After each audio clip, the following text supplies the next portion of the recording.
pagpapakilala, kami ang tinatuan ng sirkulo ng mga nagdadalubhasa sa Pilipino. Ako si Elisa Xiao. Ano naman si Ricky Tomas? Ang tagapagdaloy ng programang ito.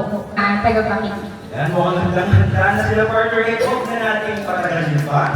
Ang sining ay hindi lamang sa isang anyo ng pagpapahayag. Ito ay isang salamin ng ating pagkatao, kasaysayan, at pangarap bilang isang bansa. Sa bawat pintang ilalapat sa isang canvas, gaya ng ibibigay sa atin ngayong umaga ng ating tagapagsalita, ipakikita niya ang kanyang husay sa kanyang pagpipinta, gamit ang canvas.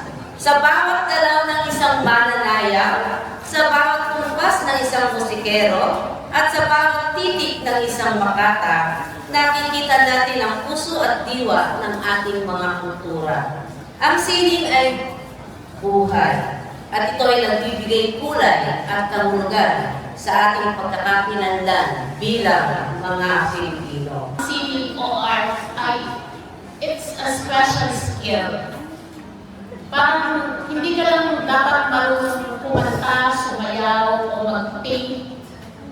Kailangan ay tama o biyan doon yung ginagawa mo.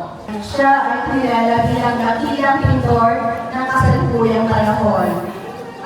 Class Bobby Floor at BSF Filipino at iba pang mga estudyante sa Pilipino. Malugod ko ang mga panauhin, malugod ko pinapakilala ang ating panauhin tagapagsalita sa araw na ito.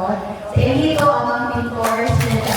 Ang katumbas o ang partner ng ating damdamin, ng ating sining o ng ating passion ay yung kakayahan na lumikha o yung tatawag nating skills.